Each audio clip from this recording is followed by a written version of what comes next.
Hello, everyone. Welcome back to the Northern Showcase. We look forward to spending the next hour with you. I'm Penny Olorenshaw, a former stage manager, now a Webflow developer in Trenton, Ontario, and I handle communications for NoCode North. And I'm Jeremy Leroux, a Webflow low-code developer from Vancouver. On the NoCode North team, I'm the resident automations guy and runner of streams. And I'm Maggie. I'm a Webflow developer based in Toronto with a background in film and television. In our NoCode North group, I take care of our designs and our gather space. Our mission at NoCode North is twofold. First, to build a community of Canadian Webflowers and NoCode enthusiasts, and second, to showcase that Canadian talent to the rest of the world. We meet Fridays at noon Eastern in the Lodge, our gather space, and once a month we host the Northern Showcase here on our YouTube channel. So welcome everyone. This is awesome. There's actually a lot of people in the chat already. So just wanted to say hi to a few people before we start. But hi Dale and Eric Baltazar, who we've seen in the community more and more and met in person in Chicago. Keegan, Steve, who's in our community, has been for a long time. Thank you so much for being here. And we hope you enjoyed this special show. And it's special because NoCode North is celebrating our 2nd anniversary. And to celebrate, on today's Northern Showcase, we're chatting with someone you may not have known much about, but that's about to change. After several years of working in Webflow, they discovered the Webflow online community, and they've basically just kind of blossomed and bloomed and taken off with their career, and they're kind of growing in ways that we never really quite imagined before we started all of this. And I'm so pleased that we can introduce, what? Jack, what are you doing here? Jack, what are you doing here? You're Jack, supposed to be what here. happened was, so Maggie secretly invited me, and then I just popped into this stream, and now I'm here. So What? hey, everyone. Well, but Yeah. we're supposed to be interviewing somebody else. Well, that's too bad. I'm here now. Are you I'm here now, Penny. hijacking our stream? I am hijacking it. Yes, this Oh, second no. anniversary is my anniversary. Hello, everyone. This is jokes. Baltazar, he says, I knew it. Jack is awesome. That's very kind, Baltazar. I think a few people knew. Yeah. I think it was, my Nice. headline. I need to get some new photos because I think that outline of my head I've used whenever. It's the most, and Yeah. my head it's got fatter anyway, so I probably need to update it anyway. So yeah, that outline is very obvious. So well done to anyone that knew it was me. Very embarrassing. It's meant to be secret, and I was like, oh, it's just Jack. Oh god, it's Jack. But that's fine. We're here now. Hey Brody, Baltzar, Dale. Nancy's gone, Jack! I literally just told her I was going to be on here, so she knew heads up. But yeah, thank you guys for you. You actually did invite me. If anyone's like, is Jack actually meant to be here or what? I actually did get invited, so hey, and thanks for the invite, guys. Our pleasure. So why are you here? Why am I here? Well, that's a good question. I was wondering that myself. What we're going to do today is we're going to talk a little bit about the highs and lows of NoCode North. And if anyone wants to ask any questions while we do this, we can. You guys might already know that I have interviewed Maggie and Penny on the Webflail Podcast. I haven't interviewed Jeremy, though. So we're going to dig in to some more recent fails for Maggie and Penny, and then maybe we'll dig into some just general fails for Jeremy that you may not have heard of. And that's what I thought we could do today. I hope it's going to be fun, chill, easy, and we want to make the guys on the stream sweat by talking about their biggest, darkest secrets. So I hope that's cool with everyone. Okay. All right. That is my plan for today. And if anyone has any questions, like I say, feel free to ask them as we go. So who shall I pick on first? In fact, this is going to be a little bit interactive. Who shall I pick on first? Write in the chat if you want me to pick on one of these three first. Let's Who have we see. got? Do-do-do-do-do-do. Dale says, no complimentary plaid shirt. Nightmare. Yeah, I know. Insert I forgot my plaid. elevator music. Yeah, I think we need to start sending our guests plaid Yes, shirts. right, top to bottom. All right, Dale. Okay. Well, for me, that's Maggie. Okay. I hope everyone's screen is the same as the one that's on my screen, but we are going to get into this with Maggie. So, Maggie, let's start with you. You've got East Hood Studio. We talked about some fails when we did our podcast together, but what would you like to talk about in the fail realm that happened in 2023 that you are willing to share with us? And particularly if there's anything that, there might be people listening to this who are like, Maggie, are you like white labeling for other agencies? Are you like freelancing now? How does that work? Can you also just give us a little flavor of where you're at for anyone on the stream? I'm sure everyone on this stream knows you. They know what you do, but let's just set the scene. I don't think so, but yeah, let's set the scene. Well, so I kind of see it as the same thing, freelancing and white label, because I'm still the freelancer that some agencies will call to just develop in the shadows. Yeah, and actually, I don't know if it's a failure or what, but definitely will be eventually. I've been saying that every year, changing this whole East Hood Studio into more of a reflective, website that shows me as a freelancer and an individual. So that's not a failure. It's just part of the evolution. But yeah, that's coming soon. Maybe, I don't know. When I have time, we all say we're gonna redo our website, yeah, failure wise, like a general failure, I would say of 2023 was to not be realistic about the time that I could really invest in my business while taking care of an infant. That was a tough year. And I know when I think you interviewed me in 2022, maybe at the end, or was it 2023? Maybe it was. Yeah. That was really hard. But the baby's in daycare, and I'll have my days back, and a full day's worth of constructive work. And yeah, I don't know if it was a failure, but it was definitely a learning thing. I feel like this whole having a baby while trying to freelance thing it's a theme. It keeps coming up with people I talk to. Maybe that's because people like my age group are now having kids and stuff, which scares the hell out of me. If anyone's got a kid and recommends it, put it in the chat. If not, I assume it's a terrible idea. No, that's a joke.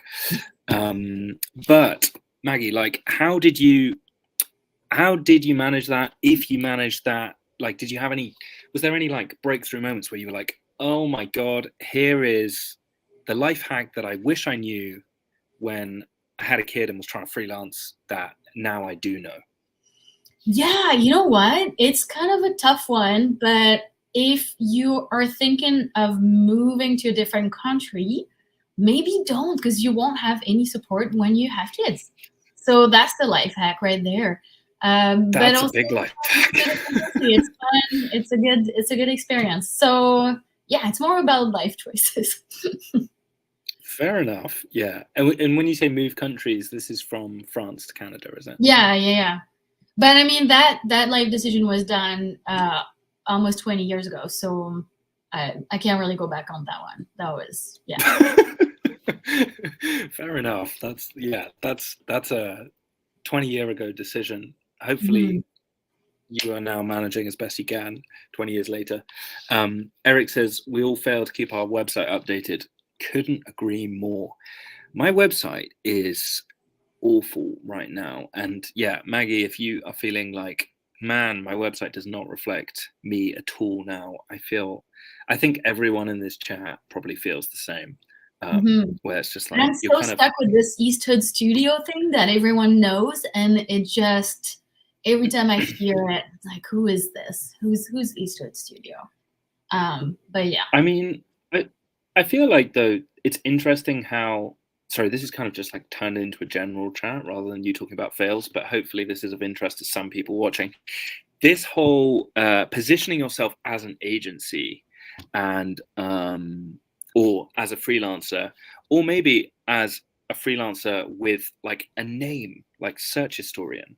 I see Webbays in the chat. You know, there's people that have kind of branded themselves in a certain way that I think is really interesting. Like, I don't think it's necessarily a bad thing that everyone knows you as Eastwood Studios, or that's like your Twitter account and stuff like that. Like, do you see that as something that you wish you didn't have now, or like why do you feel like you're like, oh, I don't know if this is reflective of me now? Well, yeah, I do wish I didn't have it now, but when I started this business 6 years ago, I really thought I was gonna have a little studio and people working under me, and as it evolved, I just was more interested in being a freelancer and independent, and but that's something you only know once you get through it, right? So, yeah, it's hard. I feel like, though, I mean, I'd say Eastwood Studio is like as strong a branding as Maggy. Like, I'm just like, I associate that with you. So yeah. I don't know if it's necessarily that bad. I'd be interested to hear in the comments. Yeah, Baltasar's put Flowman. If they're like, in fact, yeah, maybe Keegan, otherwise known as Webbay, if you can write like why you decided to brand yourself. We are actually going to be doing a podcast episode recording next week, Keegan and I, and so these are maybe this questions that I'm jumping the gun because I'm going to actually ask him in person, but be intrigued to hear what people's thoughts in the chat are about like how they brand themselves and whether they think that has helped them or not, or you know, their thoughts there. So Maggy, big lessons from, I didn't think this is a failure. I think this is just life. Like, you're just trying to manage life, to be honest, but it sounds like big lessons are like managing your time is difficult with a kid, and now that they are being looked after by someone else because they're at an age where they can, you know, you've got more time to actually think about not just doing the work, but also like looking from a bird's eye view of being like, okay, where am I going? Like, what does Eastwood Studio entail? What do I want to be perceived as online? Is that fair? Yeah, I'm definitely more like, I've been doing white label for the past couple of years, and it's been the best balance for me. So definitely, I want to eventually reflect that. And because I start this year, I stopped taking. There's one client that I'll do design for. I completely stopped taking design. I'm not good at it. So, and it's just yeah. So it's easier for me to do development than it is doing design. And yeah, maybe that was a failure too. Now, I know we're dividing this in 3, so I got to fit one failure right now that's like a very recent, like this past 2 weeks failure that hopefully someone learned from, is from like a white label development perspective. I was a bit shy this week to say that my animations were going to take longer, and the estimated time that the client was giving me was too short. Add an extra. If you have a website that's super heavy in animation, add an extra week. I know this is like a very specific failure, but like, yeah, I'm kind of paying for it now. So super specific failure. I know you're looking for more general ones. No, yeah, but more time when you do client work. No, animations, heavy animations. The rest, like, because there's this misconception, of course, that Webflow is a very fast platform to develop.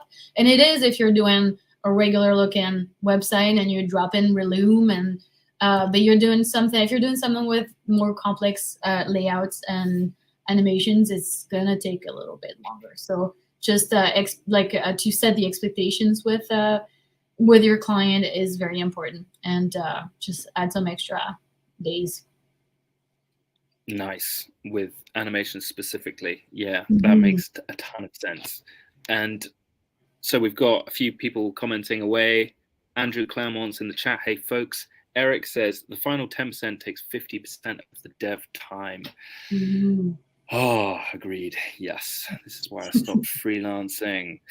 Okay, Maggie, I'm going to boot you out now. We're going to invite Penny in. Thank you for sharing what you've shared. You will be back at the end to answer any questions, I'm sure. But thank you for coming and telling us some failures. Straight into the next one. Penny's in the room. God, this is like speed dating. Have you? It's intense. It's like next person comes to sit down and you're like, hey, tell me about yourself. No, but it's fun. I've just never done this format with failures, but it's good. Okay, Penny, you are another person that we've at NoCode North. We're all about doing things for the first time. We're very good at getting people to do things they haven't done before. So this is good. I mean, this is great. It's just hilarious. Where it's like, okay, bye, Matt. I feel like a game show host. I'm like, bye, Maggie, and into the hot seat. We now have Penny. But no, it's good. I'm glad that we have this kind of quick fire format. It's interesting. So Penny is someone that, if anyone hasn't heard our episode, we did an episode together on Webflail, and we actually dug into some of the failures that Penny has previously spoken about. But Penny, I want to ask you about maybe more recent things that have happened that haven't gone quite right, and maybe what you're looking to do in 2024 and to right those failures, or maybe like, I don't know, smooth out the kinks maybe. Okay, well, I would say probably the biggest thing that I'm not doing, okay, so it's not a fail, it's a good thing in a way. I've spent a lot of time doing community things, whether it's with NoCode North or being part of other communities, another tool entirely that I'll talk about later, but that has meant that I have failed in doing my own marketing. Now, it's not entirely because I'm involved in all those communities. Part of being involved in those communities means that I get to avoid doing the marketing part, because that's not something I'm totally comfortable with. And part of not doing that marketing was not building the new website that I had content written for 2 years ago. That's been sort of sitting there waiting, and my tired, nasty old website is still there. It's not awful, but it definitely is not up to date by any means. And so I'm not getting a ton of work, but I kind of fill my days, and that's a little bit of the ADHD that sort of lets me kind of putter along doing lots of little things, but it's the bigger picture things that aren't always happening. So that's a fail. And I'd say the other fail is not doing enough work with outside designers, because I'm not a great designer. I can move boxes around, but that's I don't have that vision or I might be able to kind of get some kind of vision in my head, but I can't figure out how to get it down to the mouse and onto the screen. So, I did work with somebody in the fall or last summer on a project, and it went really well. The client loved it, and I got him signed up to do another one this year. And I want to do more of that. But I work with a lot of very small clients who don't have big budgets. So being able to bring somebody else in is tricky as well. So those are sort of my recent fails, I'd say. Okay, nice. I mean, that sounds like these don't sound like massive failures. They just sound like things that you're trying to work through in life. Like, it sounds like you have got to a stage now with the latter thing you just said, where, you've got a client that's willing to pay enough so that you can actually hire or outsource the part of the project that you're like, this is going to add that secret sauce that maybe I don't have as of yet, like the design element that this person specializes in.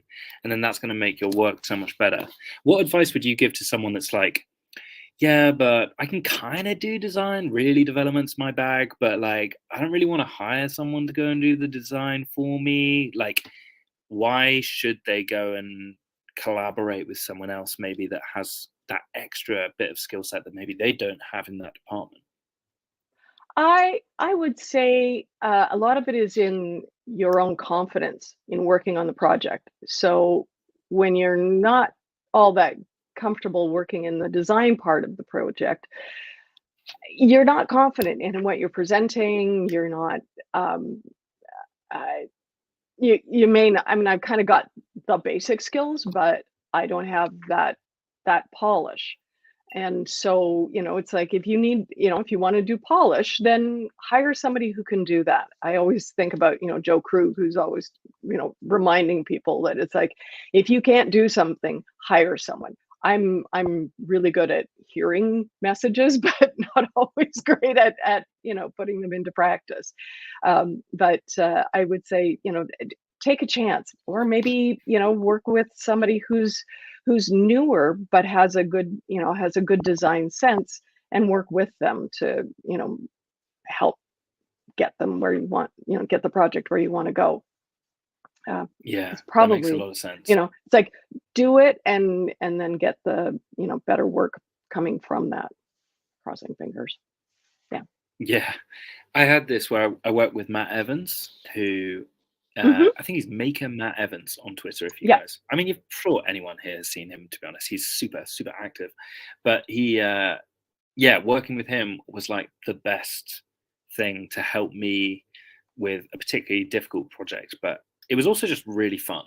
And I think if anyone's like, Mhm. they're gonna, I need to pay them, obviously, and it's so worth it in my head. So yeah, if I ever do client work in the future, I really want to be able to, get someone else to help with specific part of things that, frankly, they're a lot better at, and it's going to be way more fun for me, and I'm going to learn loads working with them, and it's just, totally agree. Yeah. The polish, is if you're lacking in a particular department, so worth it.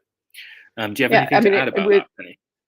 Yeah, just that working with Rob, it's Rob Daniels, from who's actually in Toronto. So we have actually had a chance to actually face-to-face meet, which was nice. But working with him meant that I got handed, a design that I just had to build, and I didn't have to try to figure out what it should look like. And that made it so much easier. He gave me good challenges as well that I had to really, figure out. So that's the other thing. It can help you help push you as a developer to try to realize what somebody else has designed.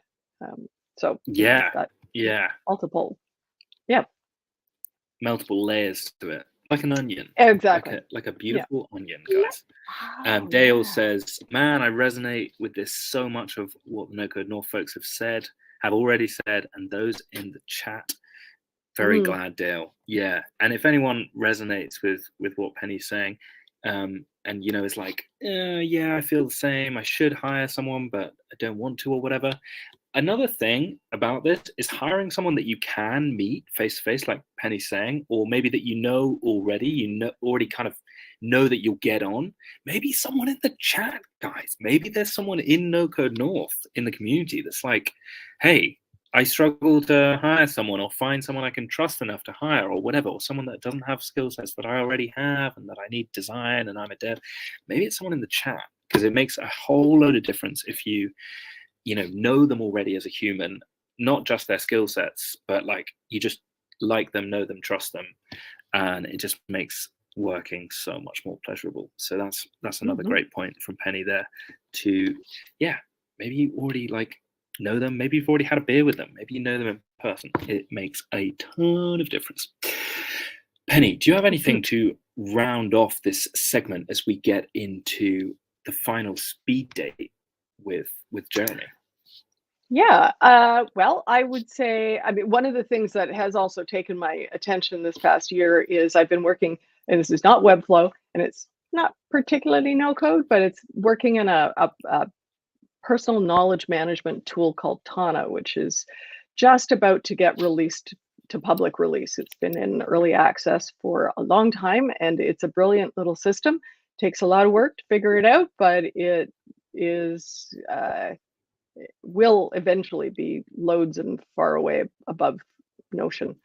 And so I'm hoping that's what I'm hoping won't be a fail, is trying to perhaps start helping people get a little bit more proficient, or get proficient with it, because I love it. And interesting. Cool. If anyone else has got any no code or low code management tools, or any tools that they're excited about using this,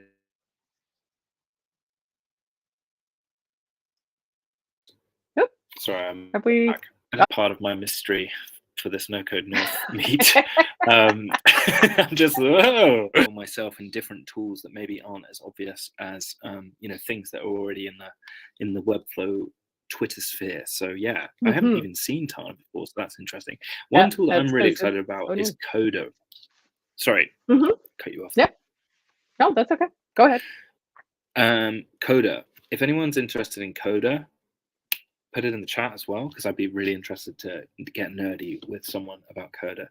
Sounds like a very strange pickup line. Yeah,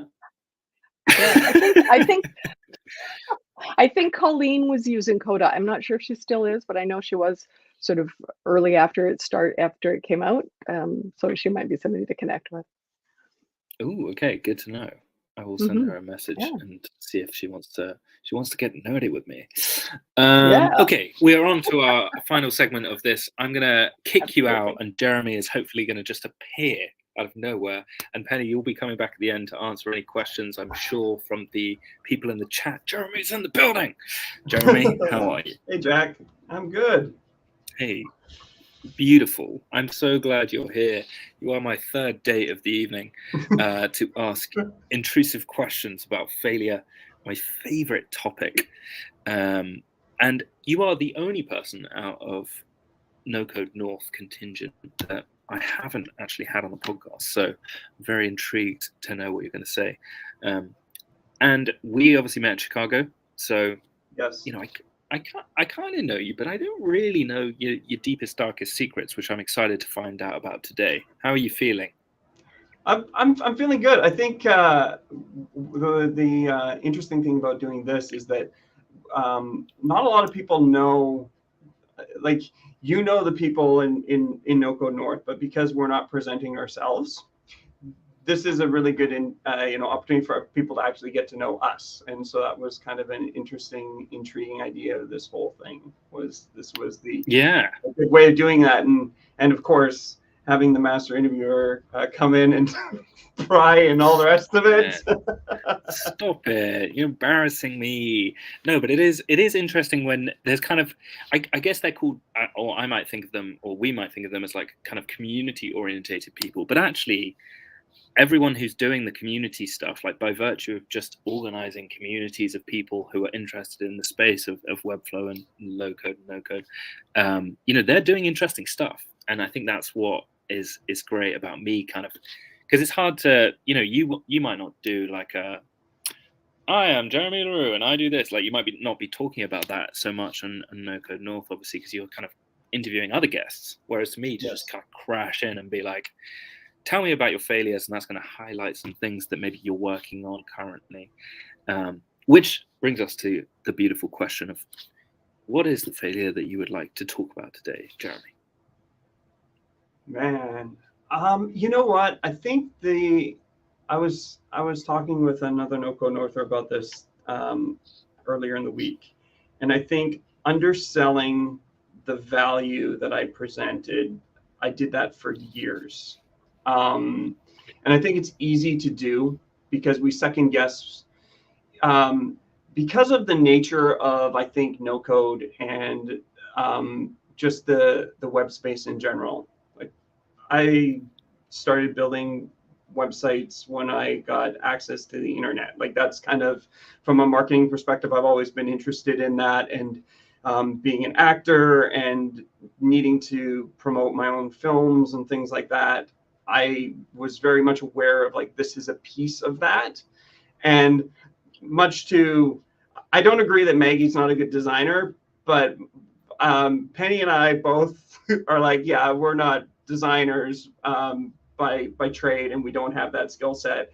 And sometimes you like try to do that. And especially as Penny was talking about, like when you don't have the budgets or the people, people with budgets to work with, it's not feasible to like necessarily hire somebody in, because they and a lot of the people I worked with to begin with were like fellow people in entertainment, and that led to like trying to brand myself much to like, this is going to tie into all the kind of things we're talking about, because Maggy's talking about Eastwood Studios. I started out as True Reflection Media, and I chose that because it was like within the entertainment business. I was trying to help people within that, and I was looking to like do film stuff and all the rest of it. And I thought that I needed to be something more than I was. And so that's kind of why you like create that business persona of what it is. But meanwhile, there was this massive disconnect. One, because True Reflection Media became True Reflections Media, or what, like nobody could actually know what, like it was too long to begin with. So like, if you have a name, don't make it long and like something that people can easily mix up. Like there's one right off the bat. I would not pick that name again. I was doing it from this like, oh, well, I want your website to reflect who you really are kind of thing. And like, so that was like the whole kind of idea behind it, but nice in theory. But as far as like a branding message thing, it didn't work well. And it also didn't work well is because I was presenting myself as a person like online. I've had, an online presence for quite a long time. And I was presenting as me because I was an actor. So it was like I would do things as me. And so there's this disconnect, like the two things didn't mesh. And so I made the decision actually just last year to switch over and get rid of True Reflection Media and just start going out as me.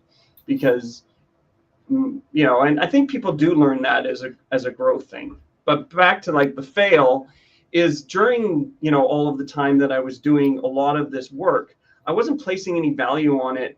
And then therefore other people weren't placing value on it. And I was doing pretty good work for, what the level I could do and the amount of time that I was putting into it. Because the other thing that I was not like, this wasn't like sole focus. So I was doing acting and I was writing and directing and doing, web design on this. So it's just kind of like also spread myself way too thin, I guess is, I got loads of fails. Yeah, God, there's a lot to dig into here. So much to dig into. So let's talk about this for a sec. So you are, as you've just alluded to there, you've got a background in the entertainment industry as an actor, writer / director. If you go to Jeremy's website, jeremyleroux.com, you will see that in the about section, which is quite an interesting part of your backstory. And then that very much links to how you perceive yourself, how other people perceive you. You're like, yeah, I do websites. And they're like, no, you're an actor. And you're like, wait, what am I? How do I want to be known? Not just as a friend to people in like real life, but also like online. How do you want to be perceived? And this very much links to, who's going to pay you to do stuff, whether that's writing or directing or whatever, acting, like, or Zano and Airtable. Like, how do you want to be known? If there was one thing that you wanted to be known for, what would that be? And I can really relate to all this because right now, someone described me as a marketer, someone described me as a podcaster, someone described me, and these are things that I've done. But it's like, do you want to be known by that thing? Like, is that something that you want to be known by? So question to you, Jeremy, and hopefully this is thought-provoking for anyone listening.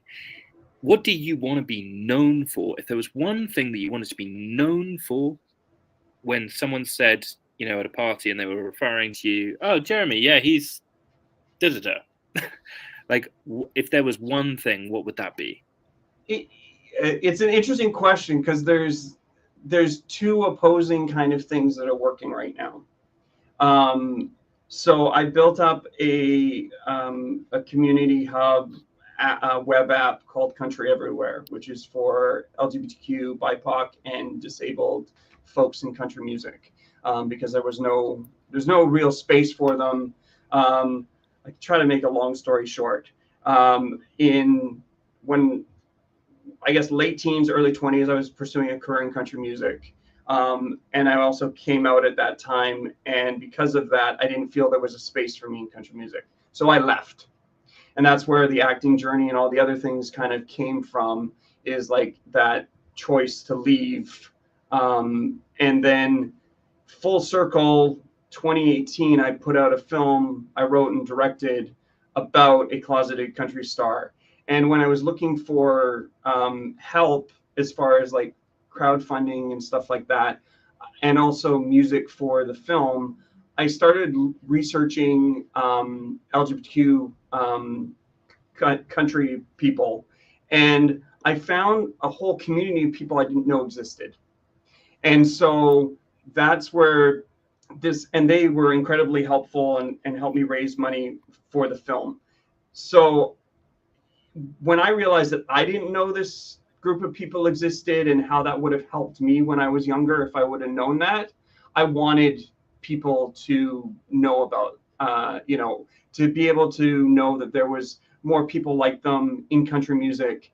And so I started a directory at that point. That's what Country Everywhere was. It was a directory that lived on another site. And that was my kind of way of giving back to the community. So right now, it's like part of me wants to be known for Country Everywhere, wants to be known because I need to be more part of the marketing thing that I'm lacking or haven't spent enough time doing is I build, right? I'm a builder. I like to build things and all the rest of it. But as far as like getting it out that like, I'm the person that's built it. I'm trying to help develop this community or like bring people together in it. I'm not doing a great job at that. And so I've been more open about that. So that's one thing. And then there's also the thing that pays the bills. And that's like, I'm a web developer. I'm not a great designer. I am getting, I do Xano and Airtable and Wiz and Webflow, and I know how these things connect and the APIs. And also in the space, you're learning because these tools are new too. So there's that kind of whole aspect of this newness of things. But yeah, so there's kind of this two opposing things, because one of it is like, I could see the time that I spent working on Country Everywhere and building it up into something, being able to take all my time if it would do that. But I also have got this, like, I'm a web developer. That is what. And it's interesting that you say that, because I had to make the choice, like, to lose the acting, lose the writing and the directing so that I could focus on something, because I needed to take control of what or have something that I could actually control. Like that's, I think people switch careers and things like that because they're looking for, more some sort of stability sometimes, or maybe they run away from the stability of it. But for me, it was like, I needed something because I needed permission for people to give me acting jobs, writing jobs, directing jobs. With the advent of Webflow and just the way that the internet works, is you don't actually need anybody's permission. And, Keegan was on earlier, but like WebBay, and there's so many people as far as being able to teach you online how to get really good with the skills and whatnot. And I also like to try to, if I learn something, to help somebody else learn that too. But there's a way of empowering yourself to be able to do it. And so that's where I think it's important to kind of emphasize that. It's like you the web is this place where you actually can kind of take control and set up a life for yourself and a viable business that works. Whereas, the entertainment industry, besides working in the very healthy, sometimes back end of it, is not like that. Interesting. Okay, so what you're saying is you can essentially be whoever you want to be in the online space. And by the very nature of being in the Webflow space, you can kind of rebrand yourself depending on the tools that come out, depending on the scene that is around you. And, that might be like, an app that will come out and then you become like Wiz. I mean, that literally wasn't around, or at least not as publicly around. Maybe it was in kind of ideation mode. But when FinSuite bought that's when when it really came to my attention. And then suddenly it's like there are Wiz developers, like they will specifically be kind of branding themselves as that in the online space. But then, as someone that's maybe not focusing on things as much, like you're maybe focusing on the online space to actually get work and get financially free, I guess, to get paid. Then there's like the life offline, where you might have passion projects that you're really you really want to be known for in that particular world that you're in, whether that's with friends and family, or your local community, or the LGBTQ community, or whatever community it is. So I love how you've put that. Maybe it's not like you need to have a clear idea both online and offline about how you want to be perceived, as much as decide how you want to be perceived in different realms. Did I summarize you okay there? Does that make sense? Yeah, I think I think to different people you might be different things, but it's easier. The thing I'd use is like Grace Walker's talked about, like the Company of One and Other People, and it's a great book. I don't know if anybody, the Company of One is one that I've kind of gotten perspective on. It's like you can be like this solo entity, and putting myself as the face of whatever that is. I think the hard part for me is time, right? It's like you only have so much time to do things. And that's where, as far as even doing the stuff with Country Everywhere, I get kind of tunnel vision. If I get jobs and then I have to like focus, I kind of jump back and forth. And I'm sure a lot of people do this with kind of passion projects or things that they're trying to like get started, because you need to have that balance of like paying the bills and like, but you also need that time to have and let things grow and develop and stuff like that. So beautifully put. Thank you for sharing so vulnerably. And yeah, it's a kind of complicated thing, how you're perceived online, how you see yourself, how that ties to your self-worth.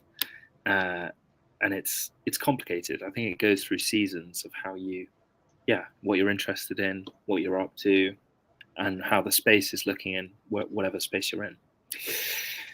We will have to revisit this in an actual Webflail episode, Jeremy. But Penny is back in the building. Maggy's back in the building.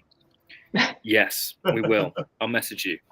But well, aside from admin of trying to find a time for us to actually meet and do a Webflail episode, thank you all for sharing as much as you have, and I hope it's been helpful for the NoCode community, to NoCode North community, to actually understand you guys a bit better. It's really interesting to kind of be in your house asking you guys intrusive questions, and sharing that with the community. Is there anything else that you guys want to say or do during this chat? I feel like we've covered a hell of a lot of ground already, but if anyone has anything else to say out of you guys, feel free. I want to talk about a book that I actually just finished it last night, and it's the first written printed book that I've actually finished in quite some time, because you start something and then you get distracted, or your phone kind of says, hey, I'm over here. So it's called 4,000 Weeks, and it's written by a fellow named Oliver Berkman.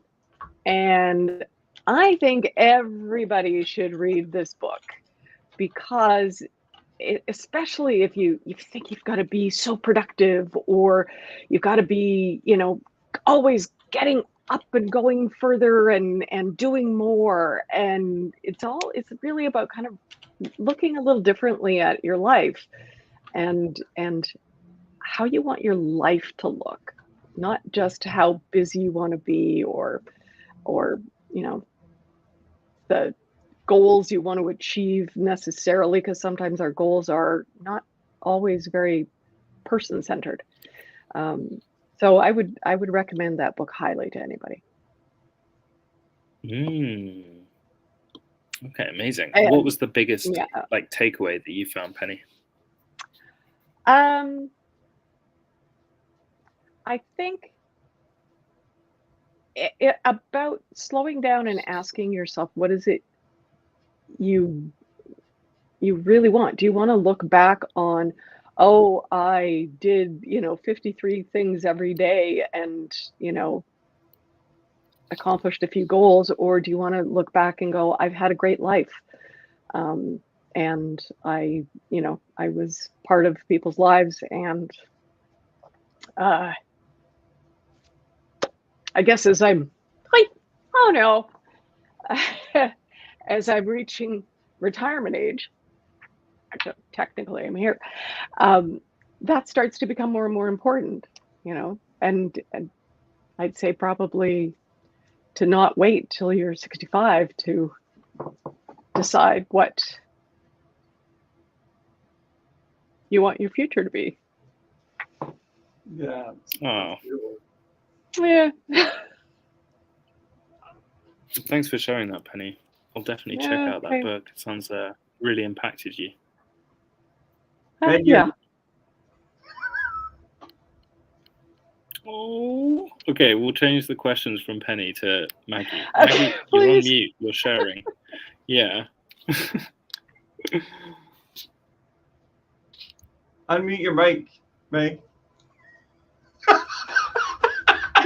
Okay, I was just saying that like you have some amazing accomplishments and like within this community, and that is definitely something amazing to look back to, and it's a cool journey, and it's really nice to have been around to see you on that journey, and still be around to it's not done. We're not done. Oh God, no. You're stuck with me for a while yet. Plenty more to be done. Yeah. Well, while we're waiting for potential questions, I was gonna here's a filler one for you, Jack, in my best British accent. What? Sorry, this is not very. What is your next failure gonna be? Wow. I mean, the impersonation was on point. It's like my doppelganger is suddenly in the stream. What is my next failure going to be? Well, I'm at a bit of transition with a lot of things, actually. I basically moved back from Argentina to England because I was in Argentina to be in the same time zone as Edgar Allan. And I also stopped working for Edgar Allan. And yeah, there's a lot of change. So I think my next failure is going to be trying to manage that change. I think the next few months are going to be like, I mean, to be honest, a lot of the stuff that you guys have all brought up, I mean, Jeremy's like talking about how you want to be perceived online. I think Maggie's failure section was quite similar, actually. Like, as East Hood Studio, do you want to be known as East Hood Studio? How do you work on the business versus in the business as well? With family members and stuff like that. And Penny, what you just said at the end there was really profound about kind of, how do you want your life to look? And I think there's this kind of, especially at the start of the year, this kind of like goals and lofty ambitions, and I want to be earning this amount on whatever, and it's not really people focused, and how does that all link together? So, summary of all of the random stuff I just said back at you there, Maggie. I guess my next failure is just going to be managing this whole transition from, I guess, 2023 stuff to 2024. It was quite sad leaving Edgar Allan, so I think I'm still kind of trying to figure out what I'm doing, where I'm going, all that stuff. But yeah, that's where I'm at. Yeah. Really looking forward to seeing the next step, though. Yeah, I mean, a little hint of what is to come, though. I'm not as clueless as I maybe make out myself to be. There's I'm doing a lot of Webflail stuff, so we're going to be doing a lot more YouTube things. So I'm going to be uploading a lot of content to YouTube in the coming weeks, so you can actually watch the episodes as much as just listen to them on Spotify or whatever. We're going to be doing an event on the 28th of March in London.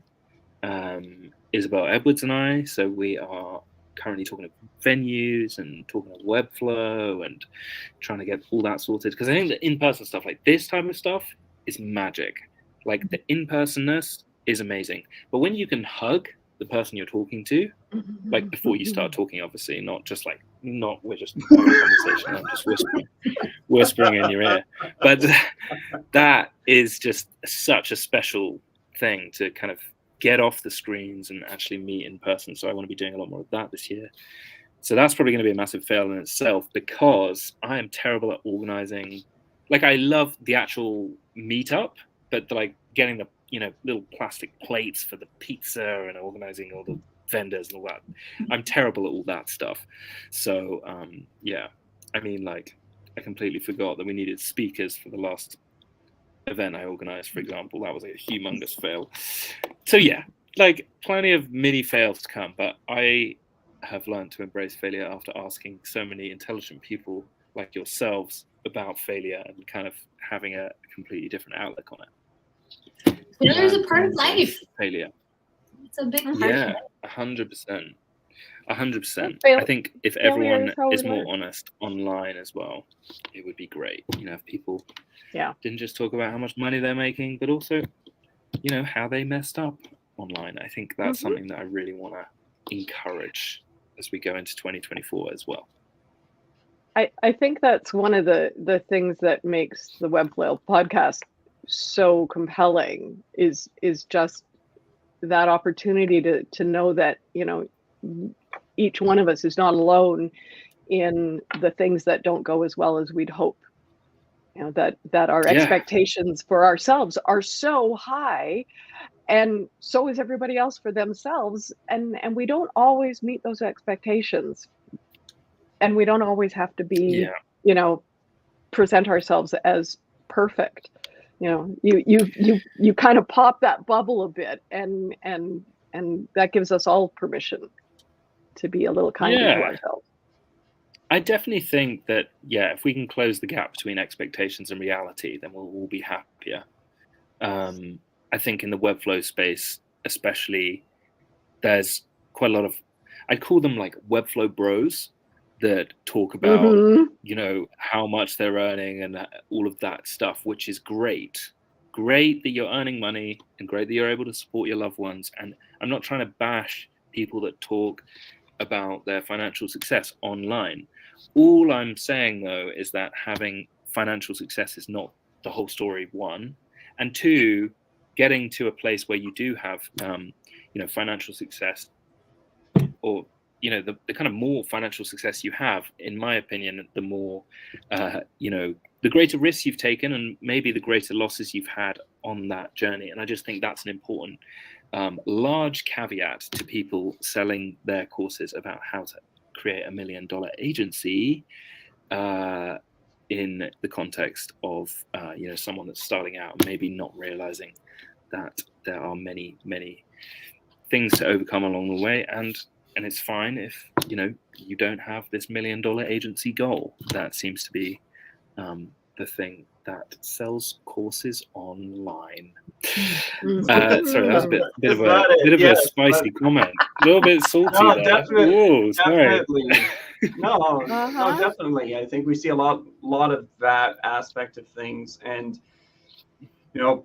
people's experiences, where they, their circumstances, everything else.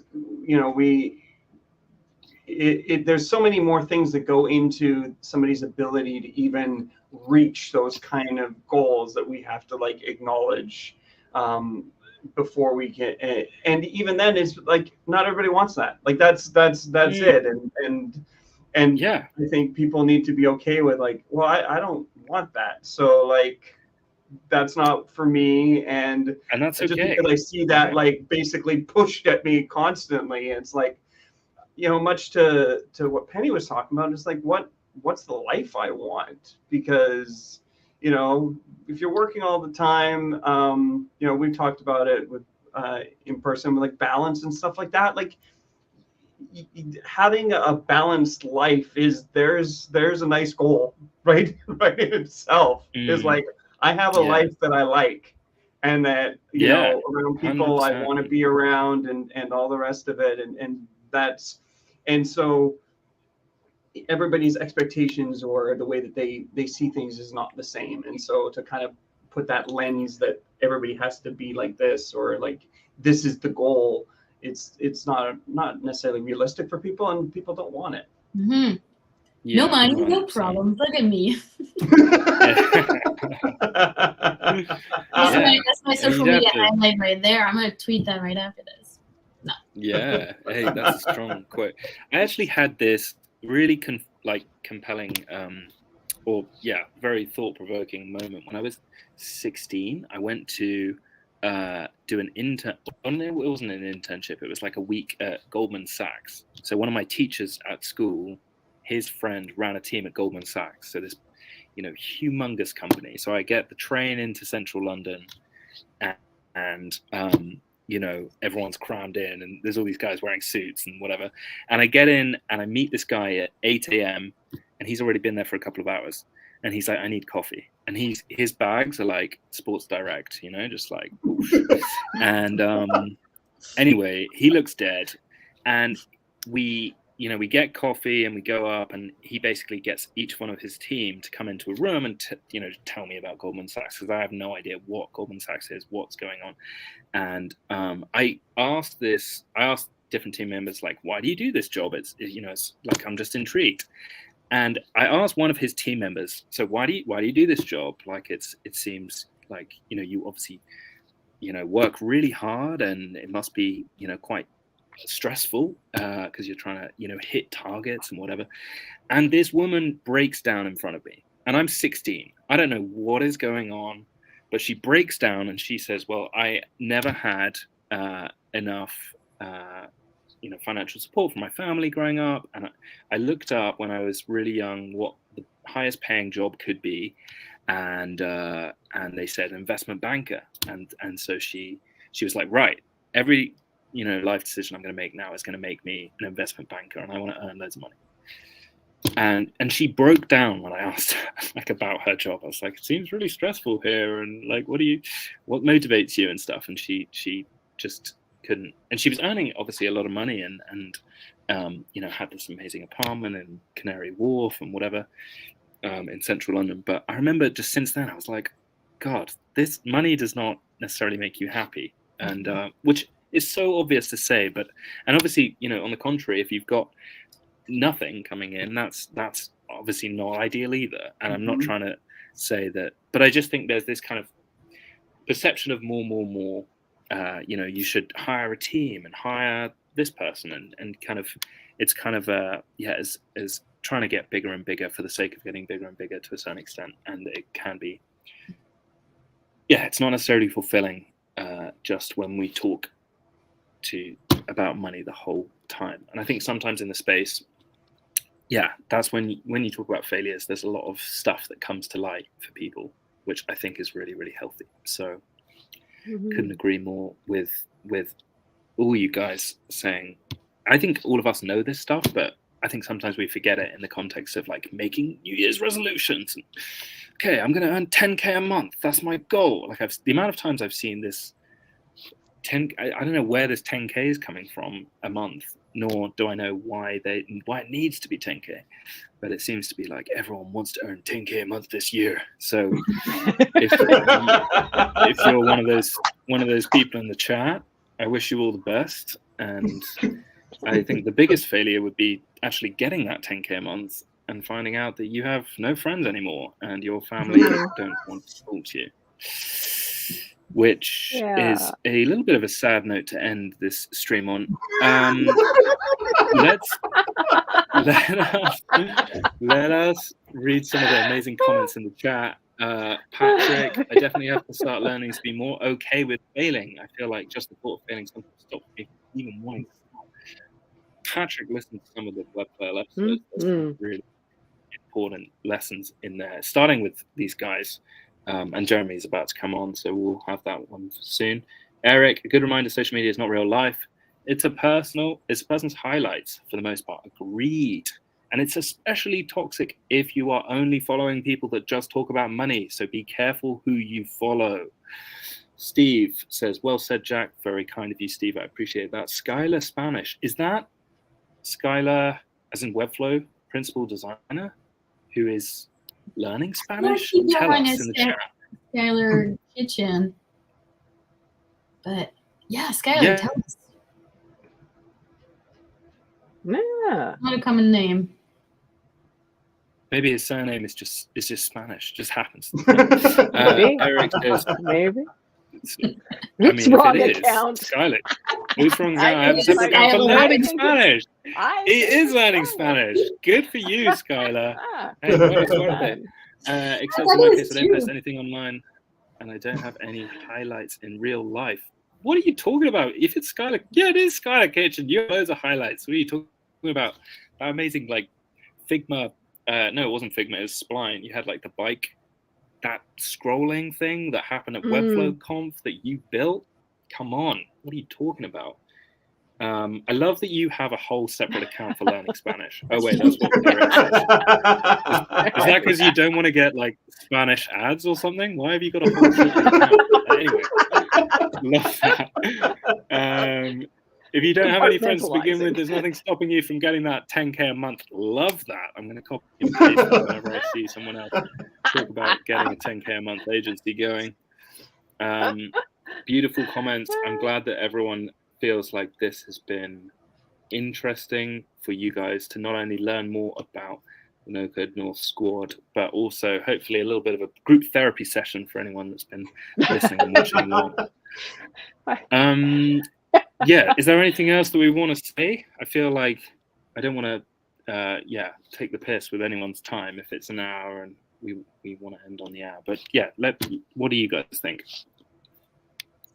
I feel like it's a good place to end. I think my main take, honestly, is that Skylar has this whole Skylar Spanish account is my main take on this past hour. I'm so glad that Skylar, you made this mistake. It is hilarious to find out that you are, you've got a whole separate account to get. The reason why he says I need the YouTube algorithm to give me more Spanish content. Okay, great. I'll send you some YouTube channels because I was doing Spanish practice when I was in Argentina as well. There's some really good like Spanish comedy channels that I recommend that are like visual. You know, you can like understand what they're saying through their body language and stuff. So there should be a live Spanish translation of this podcast just for Skylar. I think Skylar would just be listening to the English though, wouldn't he? He'd just be like, well, I want to read that. Skylar Kitchen maybe, but Skylar Spanish. What would he be called? Skylero or something. Right. Okay, I'm gonna stop trying to be funny. Skylar, I will send you some stuff after this. See, por favor. Great stuff. Well, should we wrap it up there, guys? Yeah, I think we could wrap it up. Jack, how do people find you online? What? How about this? Oops. Gracias. Yes. Yes. Yeah. At Jack Redley 1 is my Twitter or X, whatever you want to call it. And yeah, you can message me on info@jackredley.design is my email if that interests you. And yeah, go listen to the Webflail podcast. If you're like, hey, I don't know what my relationship with failure is, maybe I could be more healthy, I think that's a good reason to go listen to Webflail if you are interested. But it's more me, you know, I ask annoying questions and stuff that I've done this whole session. So if you've hated this session, do not listen to the Webflail podcast. You will be sadly disappointed. Well, thank you so very much, Jack. I think this isn't quite what we were expecting, but it was actually an awful lot of fun, and you know, a couple tears here and there, and big, you know, like a little bit of a group hug. So for a second anniversary, I think that was, you know, a great way to celebrate. Thank you so very much for joining us. Thank you for inviting me, and I'm sorry to disappoint anyone that thought my silhouette was someone else, someone better, but it was just me. I think I've now realized it's like, don't use the real person's silhouette so people don't guess. Well, maybe the when lesson they're is I should well-known. get more headshots done, because that's like literally the only headshot that I use. It was quite disturbing how many people knew it was me. I was like, oh my god, I need to get some more photos done.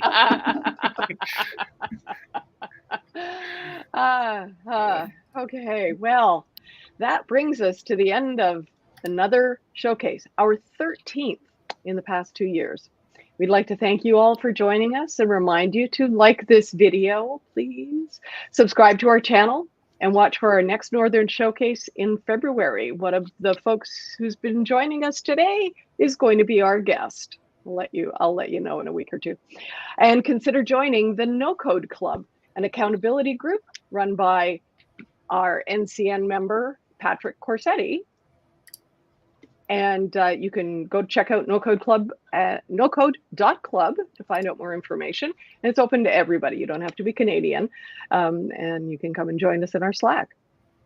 And one more to add, if you're a Francophone, we're starting to have Francophone workshops in the lodge. And next Friday, we're actually having Théo Roland, he's a French Webflower, who's gonna come and do a workshop. And just watch out for the